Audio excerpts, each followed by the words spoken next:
I'm Mark Seifter. And I'm Linda Zayas Palmer. And this is Arcane Mark.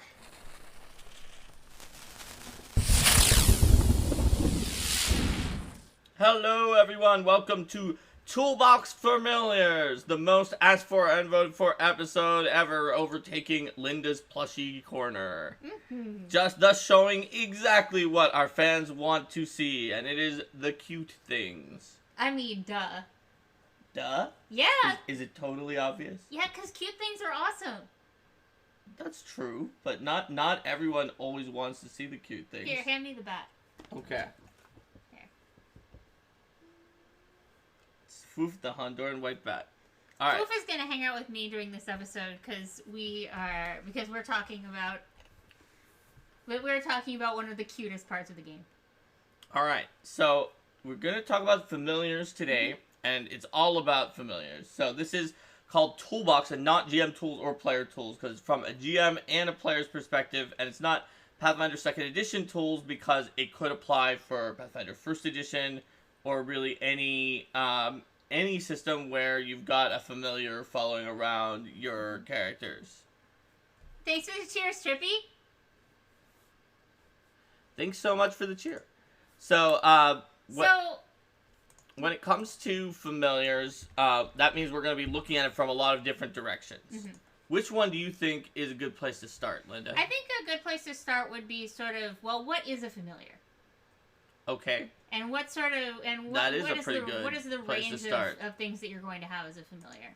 Okay. So, I mean, sort of the most classic idea of the familiar is the intelligent animal that follows the PC around and provides some sort of assistance with their spell casting. It may possibly be connected in some way to their power.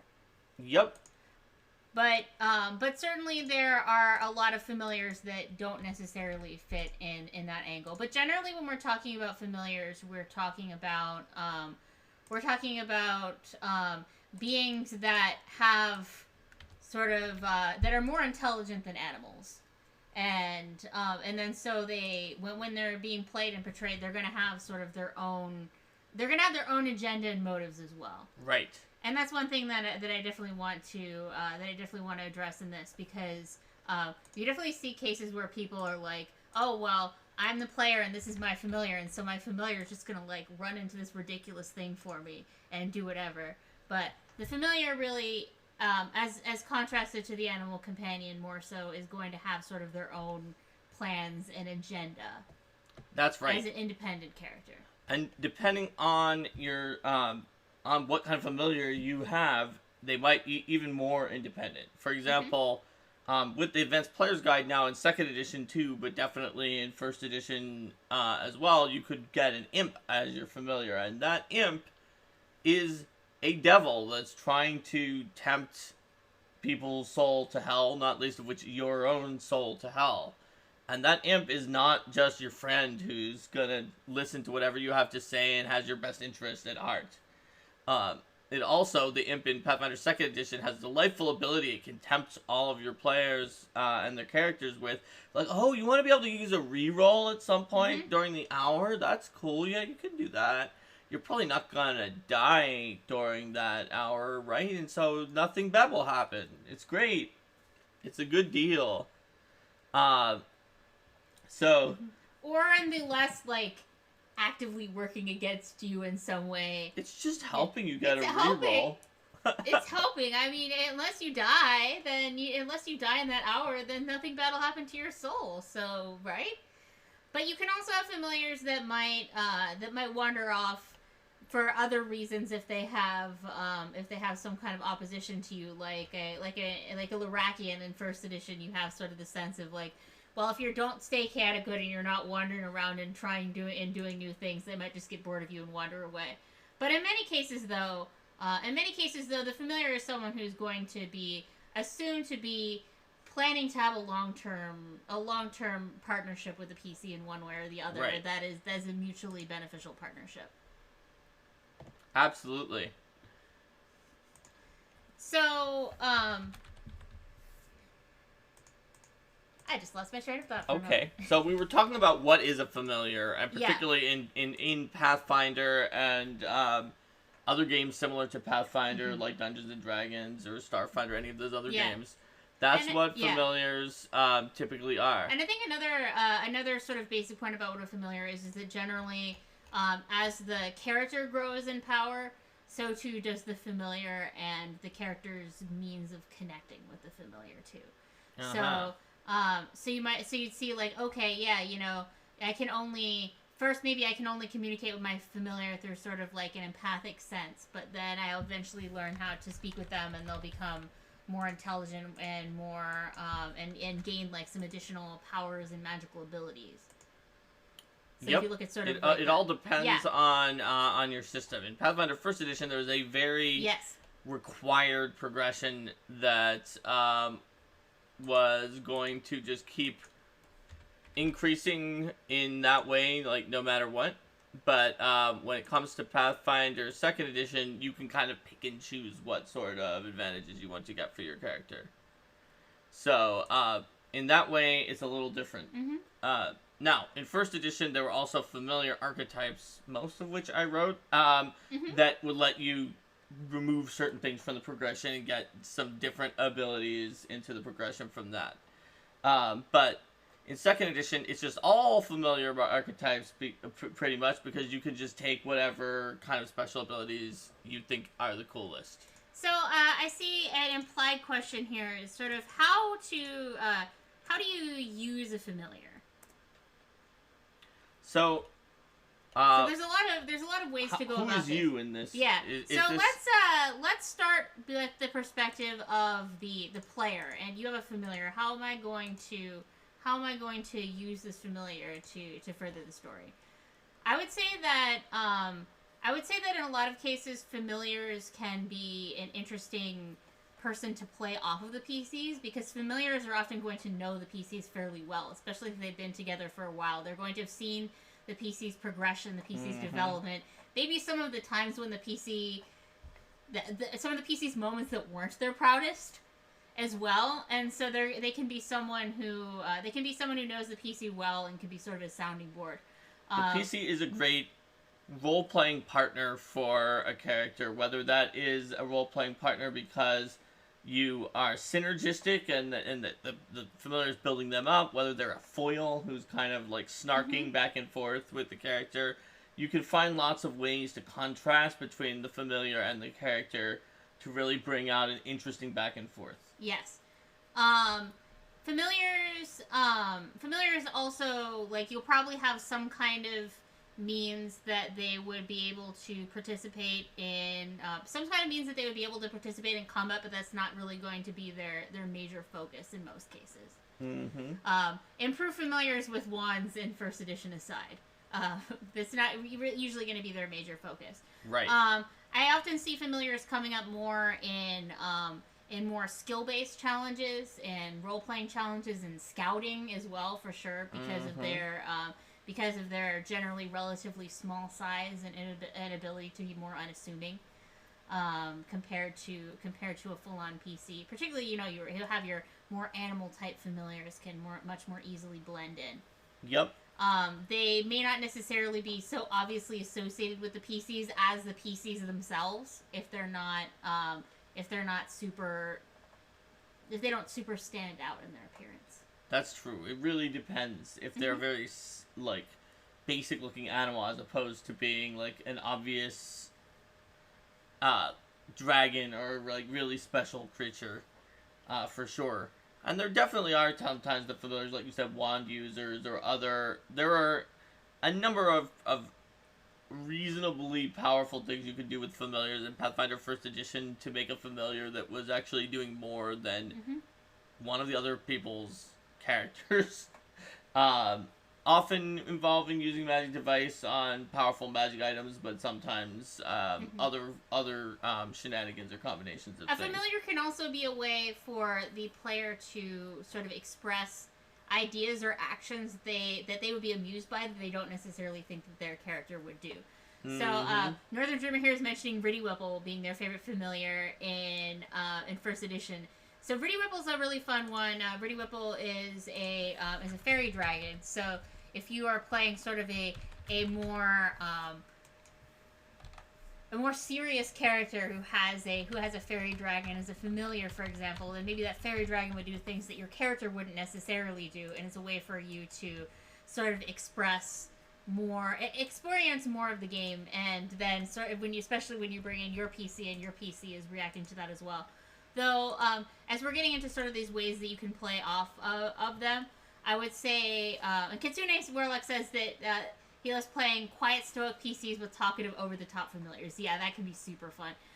That's a good example of a foil. Exactly. One word of caution I would have here is to make sure that if you have a very talkative familiar, that your character is talkative too, that you don't quite get so caught up in talking to yourself, and that you make sure that like both the familiar and the PC are also engaging with the broader group. That's right. And also that you look at it as the player, sort of some of your screen time with the two characters combined. But there's definitely, if you're getting into the more stoic or sensible PC with talkative, over-the-top familiars, as we'll see in Linda's Adventure Skull and Shackles when we get to that episode, that is very much Hector and Pontus, the Hector the Wave Shaman, and Pontus the Tide Pool Dragon familiar to a T.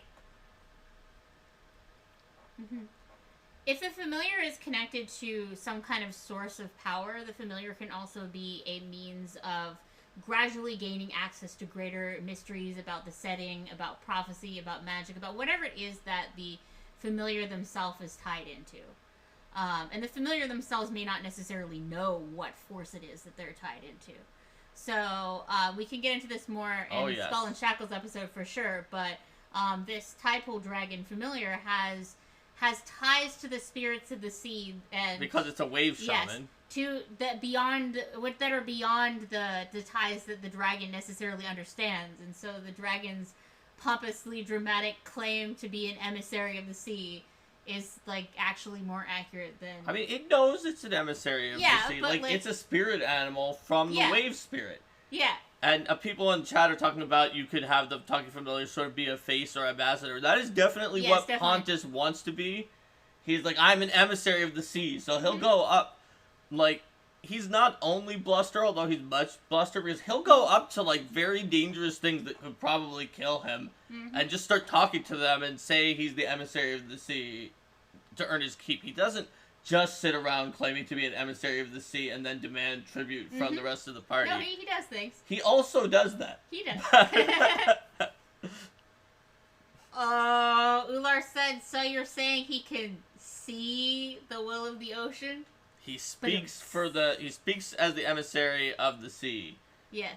And he definitely believes that therefore that means that he can speak also for really anything from the area, such as Besmara, because Besmara sends bad omens of sea creatures acting up, so he figures if he acts up, then that's a bad omen from Besmara. Yeah, obviously. That was just what Besmara wanted. Because he is a sea creature, so that's a good example. Similarly, you can have familiars, though, that are the more studious one, while the PC is sort of more reckless. Having just some kind of foil or difference between the PC and the familiar can work really well. It can also work well if they're very similar in some way and play off each other. Like, if they're both very competitive. And they're competitive, and if they're competitive, and oftentimes that has them working together toward a goal, but whenever there's not, like, an obvious goal in front of them, then they'll just compete with each other about trivial stuff. Yep. And the other PCs are like, why are you two again? You want to have a relationship between your character and the familiar that's interesting. And the only thing that you can do that's not interesting is just having them be an afterthought that just does your things. Like, I know it's really can be a delight to take the new independent ability for familiars in Advanced Player's Guide, which gives you an action even when you don't command them, and it very specifically says your familiar is very independent-minded, and it might do whatever it wants with that action. And some people online were saying, like, oh, that's terrible, because it's basically just the GM screws you over if they choose to have the familiar do something other than just directly follow your commands like a drone. And it's like, no, but it's fun. And even as the player, it's fun to have have the familiar do things that are a little bit less what the character would want. Mm-hmm. When it's got the independent familiar, I might even be like, okay, so I didn't tell this familiar what to do, so it's probably goofing off, Mm-hmm. trying to find some of the jelly beans over in this store. If you're like in a store that has Mm-hmm. candy in it, and it's a familiar who likes sugary treats, Yes. right? So I would probably try to think of what the familiar is going to do that's being more independent. But some people really just want a familiar to be an action economy booster that's not a separate character, and that's not really the most fun way to use familiars for the story and for the entire group. But then again, there's no wrong way to play. So if it works for them, then it works for them. But they might even want to consider taking it different options than familiars for those players, because familiars, they take a little bit of like effort to get into them, and you have to pick these abilities, and there's a little bit of overhead. Mm-hmm. So if you're not going to get into the role play and sort of the distinctions with the familiar, there are other options that can get you some of the same benefits. Mm-hmm.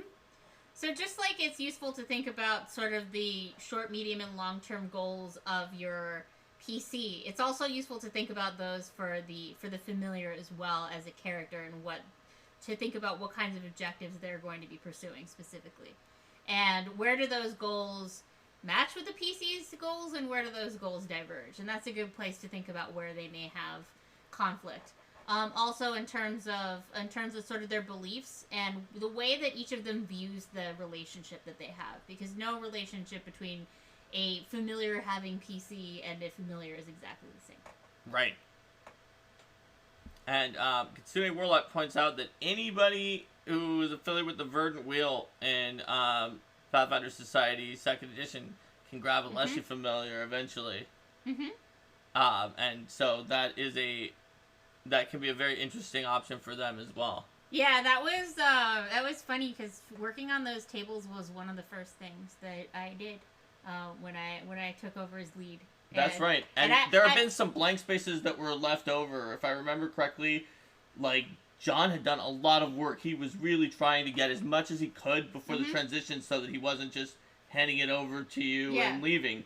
But he still did not finish them, and there were a bunch of blanks, and they were due that day, and he handed you what he had. Yep. And so I remember you showed them to me, and I said, "Hey, want to just put a thing where everybody can get leshies in it?" And I'm like, since you've got a blank spot there anyway. Is that too much of me? Is that too tyrannical? Like, as soon as I go and I do this, and then Mark and Mike were both like, do it, and I'm like, power. So that's how that one came about.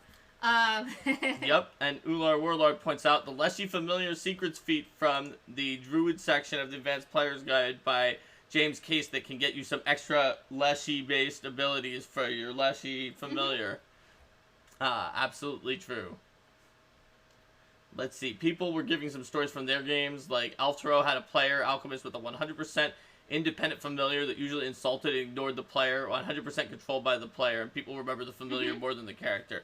Well, like we said, Pontus the Typal Dragon is Linda's favorite character from that adventure path, the entire adventure path.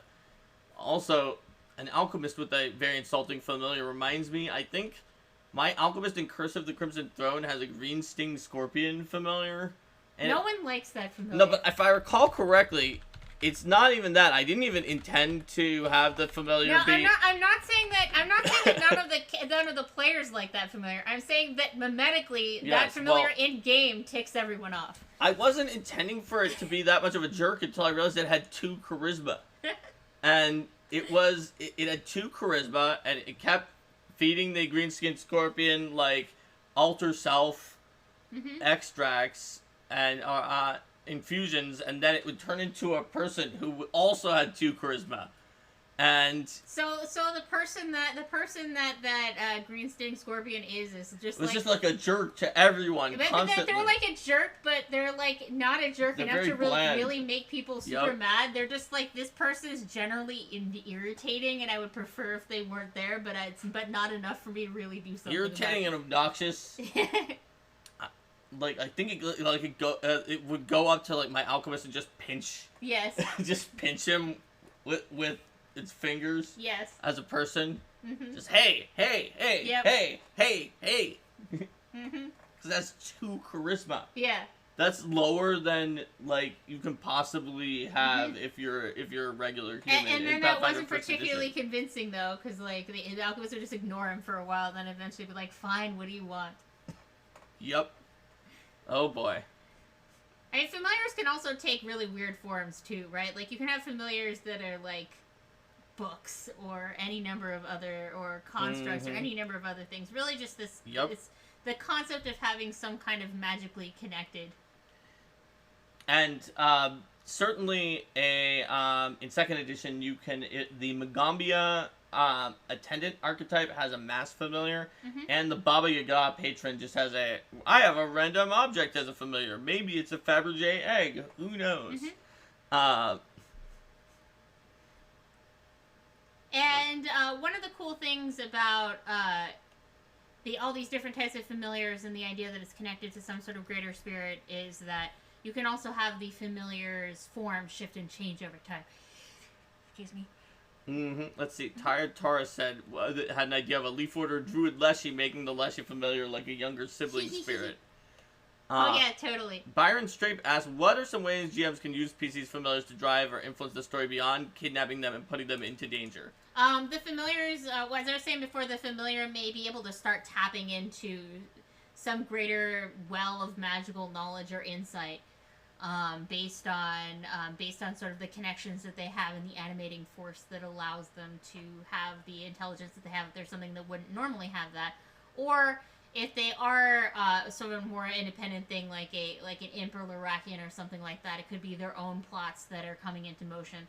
It could be someone who has a particular interest in the familiar for a reason that's not so nefarious, but is just like, oh yeah, but sees the familiar as being a key or a connection to some other greater plan. Especially if you're a witch and you have a patron and someone is like, I want to contact a patron with your familiar. But familiars themselves can really drive the plot. Like when we get to the Skull and Shackles part 1 that we're going to be doing, like Pontus really wound up and just to make him be like not just randomly becoming a Tidepole Dragon later on, Linda decided to create a really, really weak Tidepole Dragon as a first level familiar that could then upgrade with the feats. And so Pontus was messing around with things from the very beginning that like definitely influenced the reactions of all the NPCs to what was going on in part 1 of Skull and Shackles. Kitsune says, I'm sure the chicken Baba Yaga gave me isn't up to anything too nefarious.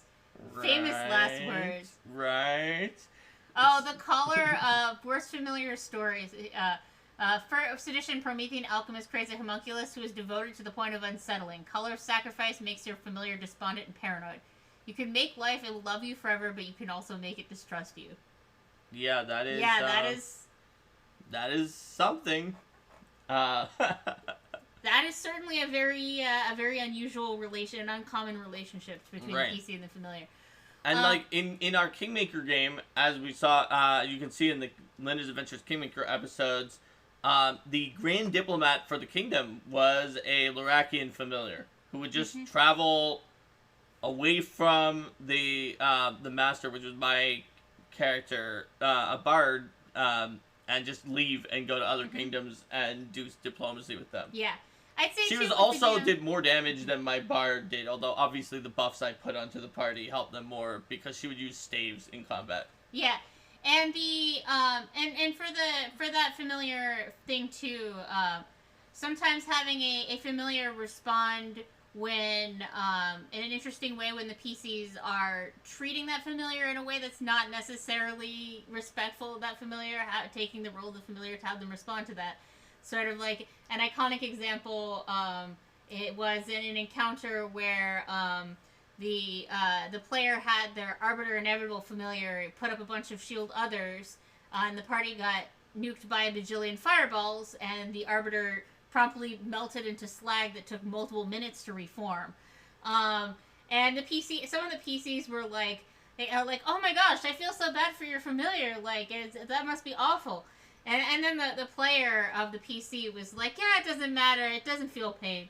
And the arbiter's like, that is factually incorrect. I do feel pain. I do not experience the psychological distress most commonly associated with the experience of pain, but I do feel pain. I am not immune to pain. I am not immune to pain. Yes, I mean, that was the phrase. I am not immune to pain. And then the player's like, oh my gosh, and then like that transformed the way that he was interacting with that familiar. It was just like... It was just constantly making it shield other because it had regeneration. So it would go to like negative 300 hit points or whatever, but it had regeneration and nobody was going to do chaotic damage. Then there was an adventure where we fought Proteans and he was like, oh crap, my familiar! Yep. This was in Pathfinder 1st Edition. It was. When you could get familiars that could just block damage for the party and be unkillable. Everyone takes half damage. Let's see. Saddest familiar story from Ives in Reign of Winter. Leshy was looking for their druid as they found them, watched them and their animal companion be destroyed by ice trolls. The Leshy stepped up on their own to take over for revenge. Aw, poor Leshy. But that totally makes sense as a great character origin there. Now you want to name a familiar, oh crap. Yeah. So having the GM take on the role of the familiar if they feel that there is something that the familiar would naturally say that the player isn't thinking of, and that's something to work out between the player and the GM. How much is the familiar split in that regard? But there's also the matter with GMs of the familiars of NPCs. Familiars because they're not well. They're, again, in the same way that a PC might have a familiar doing stealth, you can have an NPC familiar that's being sneaky. You can have a familiar that's going around and doing things and is not necessarily obviously affiliated with your other NPCs. And because the PCs may not be as likely to think, oh, I see this strange book, or I see like this raven perched up on the wall. They're not necessarily going to be like, oh yes, that's definitely tied to this guild that's our rival guild. So it can be a way for PCs to have interactions with someone or something that they don't expect is going to be related later, and then have that oh crap moment. So certainly being used for foreshadowing, or also like by NPCs who are trying to suss out if the PCs might be good allies.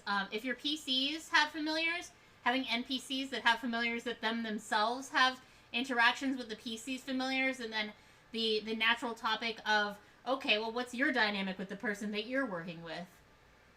And Kitsune Warlock says, I'm not saying every butter knife at a table is a rock diviner spying on us, but it could be. It could be. You know what? My alchemist had a backstory that was based on a Rise of the Runelords NPC who destroyed an alchemist lab in Riddleport, and that's how he wound up being like an NPC in Book 1 of Rise of the Runelords. So I decided, playing Curse of the Crimson Throne, that my alchemist was totally going to be one of the alchemists whose lab was destroyed by that guy. I'm going to hate that guy. And then I wound up running into like one of his relatives and trying to destroy something made for that relative, and it was actually a rock diviner spying on me. And the GM was like, what? Why did you try to put it to acid? I was like, I hate that guy, and that's his favorite object. It was really weird. Yep. But it created all sorts of weird situations. Yep. It started to bite me. It was very angry, and the GM accidentally misread its hit dice as the damage. Yeah. So it just was like, did so much damage. I was like, how did this thing do so much damage when it bit me? That was This is impossible. It's how much is that even? A rock diviner's hit dice. Let's see. It was there we go. 3d10 plus 6. Yeah. So I was like, 3d10 plus 6? We're like second level. You shouldn't have tried to destroy the dagger. And then he was like, oh yeah, that was its hit dice. Arcane Mark, in response to the things going on in chat about spoons and licking spoons and knives and forks, Arcane Mark does not recommend licking knives. Yeah, I wouldn't suggest it unless you have regeneration. You do not Even have if regeneration. even if you I'm do, sorry. you don't. Even if you think don't. you do, you don't. And knives are chaotic. Yes. So, familiars just open up a lot of opportunities for the GM and the player to throw in some additional thematics. Also, as a player, if you're playing in a home game where your GM can make things up, especially with a witch, you could just leave mysterious secrets of the familiar up to the GM to fill in. Or in some cases, I just work together with the GM to put a secret in over the head of my player. Like, Pontus the Typewheel Dragon doesn't know it, but the water spirit in particular that he's associated with is none other than world famous water spirit turned deity Besmara. So when he says, but the familiar himself doesn't know that. Neither does the shaman, who is a very Besmara skeptical. So whenever the familiar is like, aha, when I act up, it is a symbol from Besmara because I'm tricking these superstitious pirates. It actually is a symbol from Besmara, who's amused by the Typewheel Dragon, and it is like 3 levels of meta. Yep. So that's a secret that I just work together with Linda on, and I know it as the player, but Hector, who is very skeptical of his sister's faith in Besmara, does not know it, even though he is actually a shaman whose spirit is basically Besmara, and his sister is just a swashbuckler who is unnervingly faithful in Besmara. We'll get into that when we do the Skull and Yep. Chronicles You episode. can have all sorts of situations like that with familiars. And the flexible familiar creation of Pathfinder 2nd Edition allows you the opportunity to make exactly the familiar you want, which maybe we should have even mentioned earlier in the episode. But if you want to have a familiar that's like a flying cat or just some other weird kind of familiar, you can do that very easily with Pathfinder 2nd familiar creation. Like having a Tuatara in 1st edition took until Tuataras got into the bestiary. But now you just have whatever you want, and that opens up so many possibilities for creativity.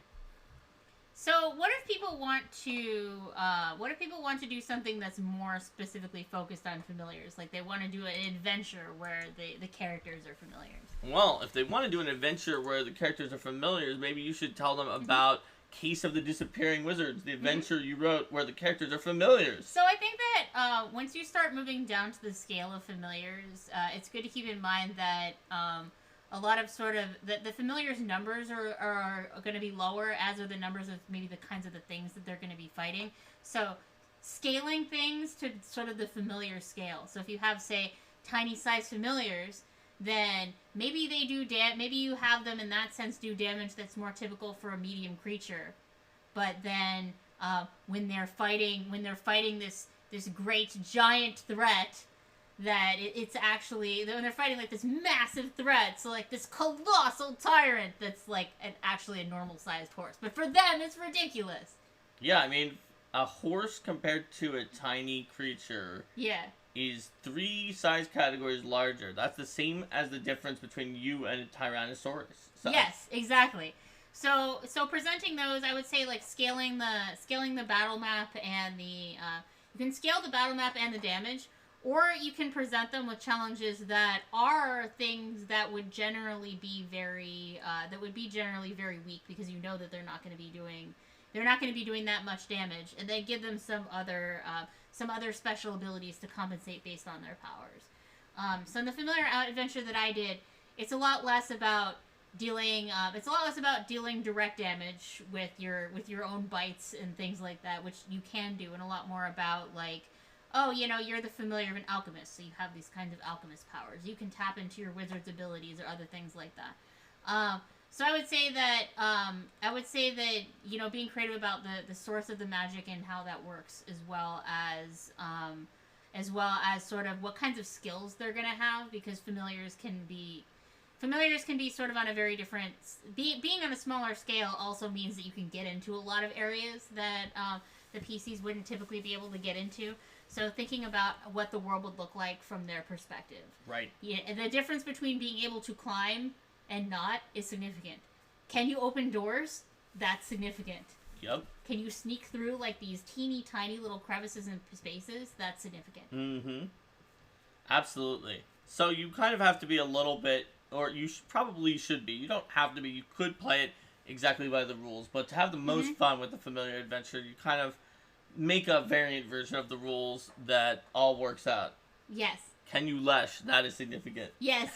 Be a leshy. So, Kitsune Warlock has a PF2 specific question. What happens if you want an animal that requires too many abilities for its form, with a suggestion that a raccoon would necessarily need to have climb, scent, and dark vision? I mean, a raccoon's better vision at night might just be low light vision. It doesn't necessarily mean it can see in the pitch black. Maybe I actually have bad info about raccoons. Maybe they can.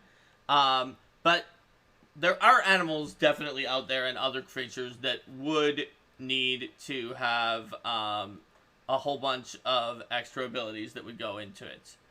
And Kitsune Warlock says they can also burrow, but can they burrow at a speed of 5 feet like a foot per second through solid dirt?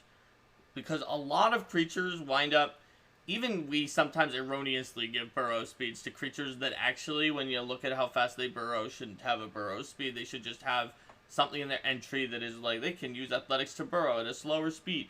But they probably do have dexterous hands or some other abilities like that. And there certainly are creatures out there that have too many abilities for 2 abilities. And so the answer to that is, even in your question, you said, "Can I make a kind of raccoon that's not good at climbing?" You could, and if you and the GM just talk about it, and you're like, "There is literally no way that this will even remotely seem like that creature if it doesn't have more than 2 abilities," then you just can't have that particular creature until you take Enhanced Familiar or some other option like that. If the GM is very nice and you're very committed to it, they might let you go into feat debt for it or something at level 1, because that is a level 2 feat. But basically, you will almost always be able to find something that you can ratchet back. So to give an example of the Typal Dragon, you couldn't normally start with the Typal Dragon, but I started Mark with the baby Typal Dragon. And the baby Typal Dragon, instead of having a small line fire damage breath weapon, had a breath weapon that did spark. Yep. And this was in 1st edition. Yeah. But in 2nd edition, you probably wouldn't have even charged me for that spark, because it also had flying and speech. Yes. And so but those are the main I'm things. saying, like, if you're trying to represent a concept and you want to have a simpler version of it more generally, picking a much weaker thing that still gets that general basic theme across, but doesn't really necessarily have to cost points. Yep. And just being able to do a little spark is not really a very beneficial ability. Yeah. So it was just like, it can just have that, and then eventually it'll advance to more things. So, like, it had a slower swim speed, and it didn't have all the spells and things like that to start with.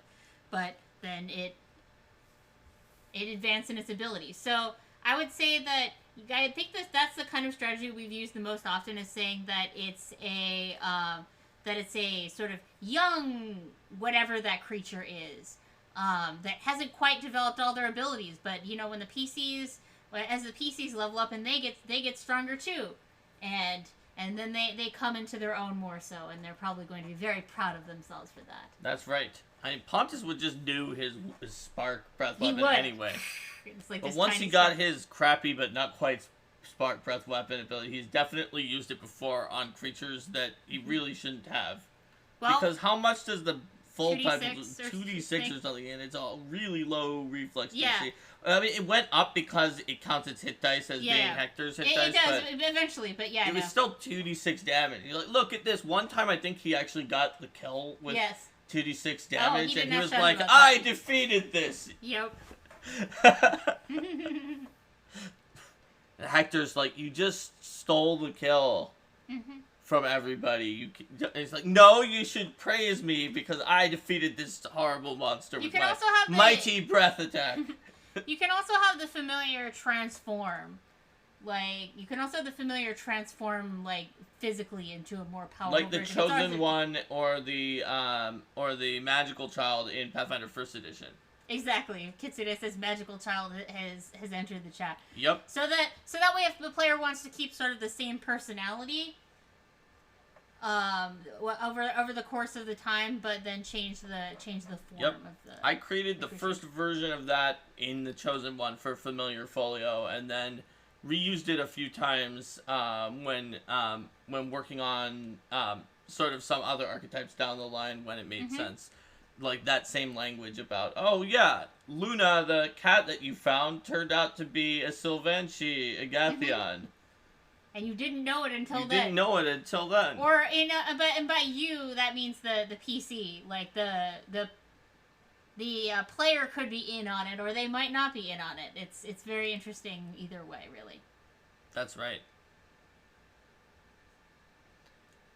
So let's see. We talked about the adventure with all familiars, and we talked about player and GM uses of familiars to tie into the story, back and forth, and sort of fun scenes for roleplay.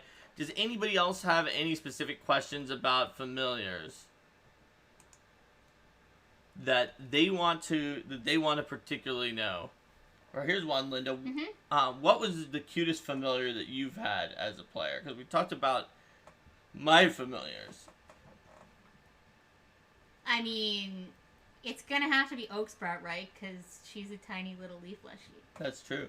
Although I am also quite fond of From your Leshy Warden. Yes, I'm also quite fond of Whisper the Nosoi, who really wants Raspberry Pi. For your Death Druid. Yes. Who really likes Raspberry Pi and Where's the picture of your Nosoi? Is it in other cute things somewhere? It's somewhere. I don't know. We can find it It's later. somewhere on the Discord, which if anybody doesn't know where the Discord is, it's tiny.cc/arcademark. But it's somewhere up on the Discord. Linda has a picture that she drew of her Nosoi. It's actually not your Death Druid's Nosoi familiar, right? It's your -2 for PFS. Your Battle Oracle's Nosoi familiar, who the Dust Druid would be friends with in that picture. Yes. Because the Dust Druid I realized they would be friends. had a Phantom friend. But I think that having them have some kind of a shtick like that makes them more memorable too. So like that familiar having the thing about like any time that things got difficult, like she could be bribed into being more okay with things with the promise of Raspberry Pi, and like she'd like pick up random trinkets from places, and then people are like, no, why did you steal that? She's like, it's shiny. Like, you're supposed to be serious. No. Yep. So it's a toss up between Oak Sprout I saw the shiny and Whisper. and I liked it, so it is mine now. Yeah. Beamer SRQ lost a non-combat Flying Fox familiar last session due to AoE on 8th level wizard. How is it best way to protect a familiar from AoE? So the best way to protect a familiar from AoE is probably to make sure that they are outside of the line of effect of it.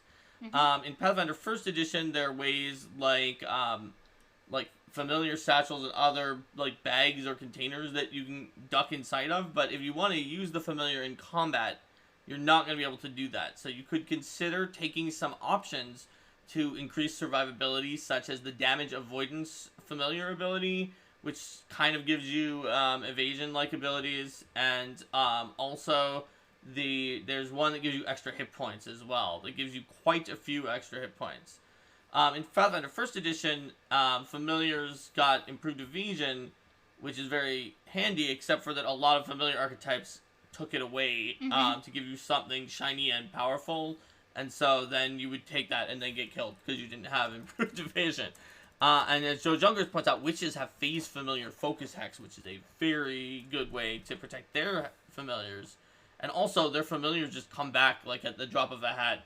So, if you're playing a witch, you probably don't even care that much that you've lost your familiar if you have a second way to refocus, perhaps because you took an archetype.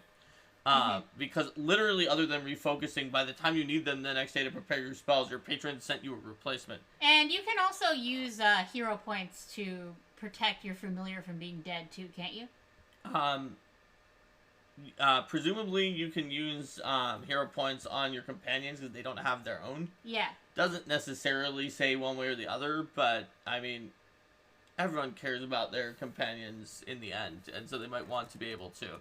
Byron Streep says you could just try to keep your familiars in a backpack or bag of holding if you don't want it to be in combat. is that allowed? And you could, and they'll have total cover from, right? They won't have line of effect.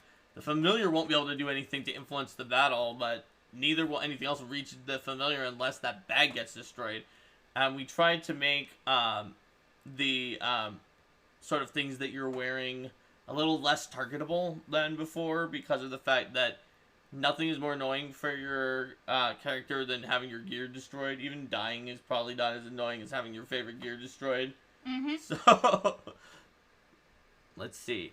And the pet cache spell is also useful for this. Yes, that's true. It's a first level spell that for 8 hours can take your pet into an extra dimensional space where it can safely not get killed by AoE. So there's a bunch of different solutions to that particular problem. And I would say too that there's also the potential if the familiar dies to have the player, when they do a ritual to gain a new familiar, or however they go about that, to be able to reawaken that same spirit into a different body. Mm-hmm.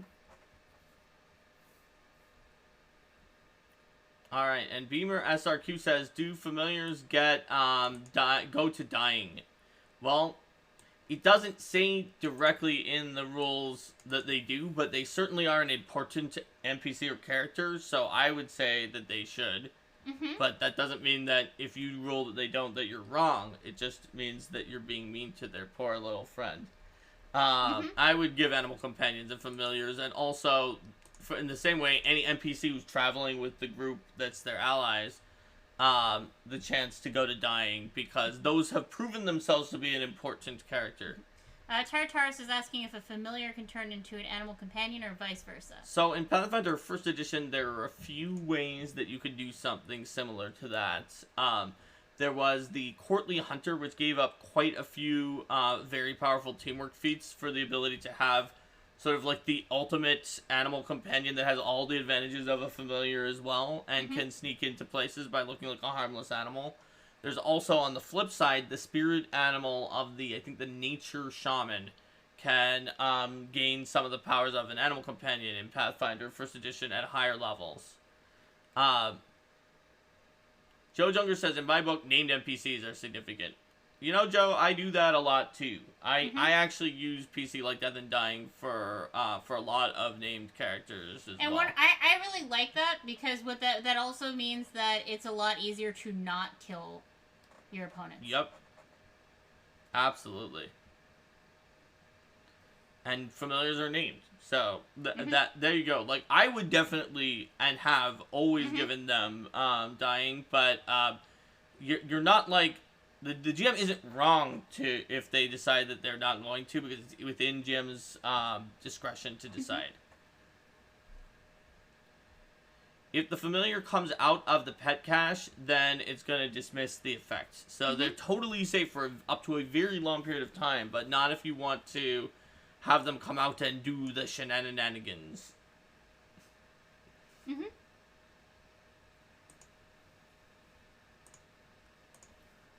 Let's see. Do you have any other questions here? Let me look through here. People agreeing that gear loss is bad. Gear loss is just... just like, if you die to something that does enough damage, at least it feels fair most of the time. It's like, you know what, that happened, but your gear doesn't have very many hit points, so it usually doesn't feel fair. It's like, I just took 30 damage, I have like 300 hit points, but my gear doesn't have 30 damage, and it got destroyed. Kitsune Warlock says, what is your favorite familiar ability?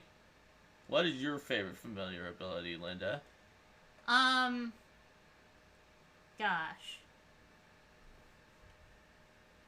I don't necessarily have a specific favorite other than just the ability to talk to everybody. So speech is your favorite ability. I mean, and beyond that, it's just abilities that help to pull together the story of the familiar. So like my alchemist, my Leshy alchemist, little suture vine tumor familiar. The idea that like this is just a little vine that she sprouted off of her, that she sprouted off of herself, and then like they work together on crafting, and that familiar like is very shy and tends to fuse back into her, but then pops out and helps with these things. So, like, the fact that abilities that complement the story of the familiar and help to bring that. Which, like, speech, independence, like, those kind of abilities tend to be good story abilities. Assuming that you play them with the story. I think I agree story abilities are more important for me as familiar abilities than the power-up abilities in terms of what really makes a memorable familiar. I agree with that. Let's see. Beamer SRQ says that their familiar who died is often out and doing shenanigans, and they'll let the GM know about possibly using the dying conditions.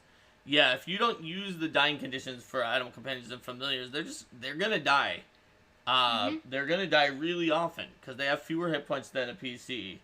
So if they get targeted or hit, they're gonna go to 0, and that's okay if they're using the dying conditions because you've got a chance to bring them back. They'll get wounded. They're not gonna really be targeted though, so they're probably gonna be fine. It just adds a little tension to the story. But if you don't use the dying conditions and they're out there, AoE is just going to melt them. Because they're not designed to be as durable as a full PC since they're just this little animal that's traveling with you. But if they're not using the dying rules for the familiar, the PC should, I guess, take the extra hit points and some of the other options to be more survivable. But it's not really the player's fault if the familiar is dropping to 0. It's just more of the it's not great if you're not using the dying rolls. Yep. All right. So, I think that's it. We got through a lot of familiars. I hope everyone enjoyed, and Foof the Bat has been here this whole time with Linda, even though just off camera. So, shall we say farewell to YouTube? Yes, let's. Bye, YouTube. See you next time. Bye!